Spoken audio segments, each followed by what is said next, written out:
kira itu ini pencitraan yang bagus lah. Bapak asli dari mana sih? Saya asli ya di Jakarta udah lama Pak, dari zaman Ali Sadikin. Berarti tinggal di mana Bapak? Saya? Ya nggak tentu Pak, namanya juga orang elit di mana aja. Ya kan? Bapak ketawa lagi.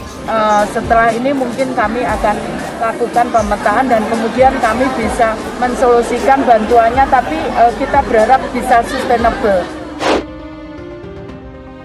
Kemarin itu kan juga sempat settingan nih Pak. Nah itu sebenarnya nggak benar ya Pak? Apanya? Kalau Bapak pernah ketemu sama Bu Risma atau gimana gitu? Enggak ya Pak ya? Baru kali itu memang ya? Sekali itu ketemu. Ketemu ya di pasar. Iya itu hal yang mudah diduga. Sampai mereka mampu berdiri gitu. Jadi bukan hanya sekedar dibantu kemudian dilepas supaya masalahnya selesai. Karena kan nggak mungkin terus-menerus bersembunyi. Ambisi kan harus diperlihatkan. Sementara waktu makin sempit. Jadi saya kira itu cara lebih baik ngaku aja bahwa memang sebetulnya supaya orang juga anggap bahwa oke, drakor masih akan berlanjut kalau begitu kan. Saya tuh nggak kenal, saya mau ke Jakarta tuh nggak tahu mau kemana. Maksudnya saya nggak hafal jalannya. Ya gimana saya mau nyeting gitu ya. Dan saya setiap hari selalu berpindah, itu sejak saya lakukan sejak saya PNS. Sepertinya belusukan Risma membuat pihak oposisi menjadi blingsatan. Belum selesai mereka nyinyir ke belusukan pertama, Risma sudah belusukan berkali-kali dan berkali-kali juga membuat gebrakan. Belusukan Menteri Sosial atau Mensos Tri Risma hari ini dinilai sebagai upaya meningkatkan popularitas dan suara elektoral di DKI Jakarta. Meskipun saya bukan siapa-siapa di Jakarta, ya jadi bukan itu, karena saya punya kewajiban, saya mempunyai rezeki lebih. Artinya lebih dibandingkan orang lain. Saya harus berhak juga memberikan amal saya untuk orang lain. Jadi siapapun, saya jadi apapun, saya akan lakukan itu. Seperti itu. Aksi turun ke lapangan ini juga untuk mengganggu elektabilitas Gubernur DKI Jakarta Anies Baswedan di perhelatan pemilihan Gubernur DKI 2022 mendatang. Walaupun dia mengatakan ini nothing tulus, untuk rakyat saya ingin melihat situasi di lapangan tidak hanya di kantor, tapi bonus elektoral dia pasti dapat, kata Direktur Eksekutif Foxfall Center Research dan Consulting, Pangi Syarwi Caniago. Pangi menyebut Risma lebih mengutamakan membangun reputasi sebagai pemimpin yang perhatian dan dekat dengan masyarakat seperti Presiden Joko Widodo. Menurut dia, cara ini yang paling mudah untuk mengantongi suara elektoral. Dia menilai Risma ingin unjuk gigi agar dipilih partainya PDIP maju di perhelatan Pilgub 2022. Bahkan kata dia, konsistensi melakukan belusukan tersebut dapat menguntungkan Risma pada ajang yang lebih besar, yakni di Pilpres 2024. Memang PDIP kali ini saya kira belum ada tokoh-tokoh yang seperti pendahulunya. Apakah Bu Risma ini sedang mengambil posisi kosong untuk menjadi lawan tanding yang sebanding dengan Anies atau personal branding jangka panjang? Ujar Pangi.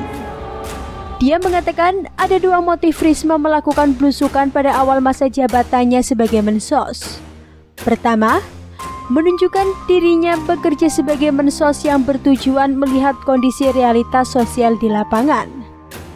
Kedua, langkah awal untuk memperkenalkan diri dan membentuk citra sehingga dikenal dan disukai masyarakat. Citra tersebut dapat digunakan Risma untuk kepentingan Pilkada DKI 2022 maupun Pilpres 2024. Beliau sudah memiliki panggung, tinggal bagaimana dia menggunakan panggung itu sebaik mungkin yang punya kontribusi secara elektoral, kata Pangi. Tak hanya belusukan ke jalan atau ke gang kumuh, Menteri Sosial Tri Risma hari ini juga belusukan ke Gedung Komisi Pemberantasan Korupsi atau KPK pada Senin 11 Januari 2021. Kedatangan Risma guna melakukan koordinasi terkait surat rekomendasi KPK tentang penyampaian hasil kajian pengelolaan bantuan sosial. hari ini KPK menerima kehadiran Menteri Sosial Tri Risma hari ini untuk melakukan koordinasi terkait surat rekomendasi KPK tanggal 3 Desember 2020 tentang penyampaian hasil kajian pengelolaan bantuan sosial. Kata PLT juru bicara KPK, Ipi Mariati dalam keterangannya pada Senin 11 Januari 2021. Ipi mengatakan, lewat pertemuan koordinasi ini, KPK kembali memaparkan hasil kajian dan rekomendasi KPK sebagai pelaksanaan tugas monitoring. Ada beberapa masukan yang juga KPK sampaikan terkait langkah dan upaya yang dilakukan Kemensos dalam penyaluran bansos, kata Ipi. Ipi menjelaskan dalam pertemuan pukul 12.00 di gedung KPK itu, Risma diterima oleh 3 pimpinan KPK, yaitu Alexander Marwata, Nurul Gufron, Nawawi Pomolango, dan Deputi Pencegahan KPK, Nainggolan, dan jajaran di Kedeputian Pencegahan. Seperti diketahui, Komisi Pemberantasan Korupsi atau KPK berharap Menteri Sosial Tri Risma hari ini membangun koordinasi terkait penyaluran bantuan sosial pada tahun 2021. Hal ini dikatakan oleh Wakil Ketua KPK Alexander Marwata dalam konferensi pers kinerja KPK 2020 di gedung KPK Jakarta.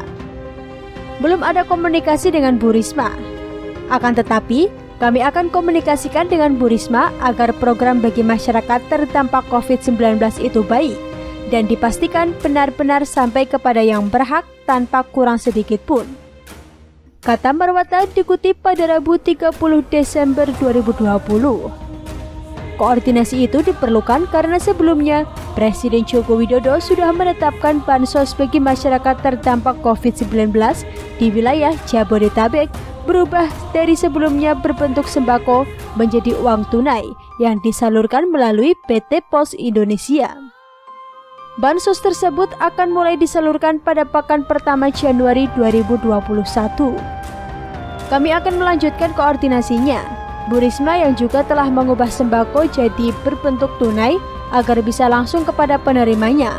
Karena saya rasa sudah diketahui bersama bahwa kualitas sembako kemarin ada laporan tidak sesuai dengan nilai yang ditetapkan pemerintah, ungkap Marwata.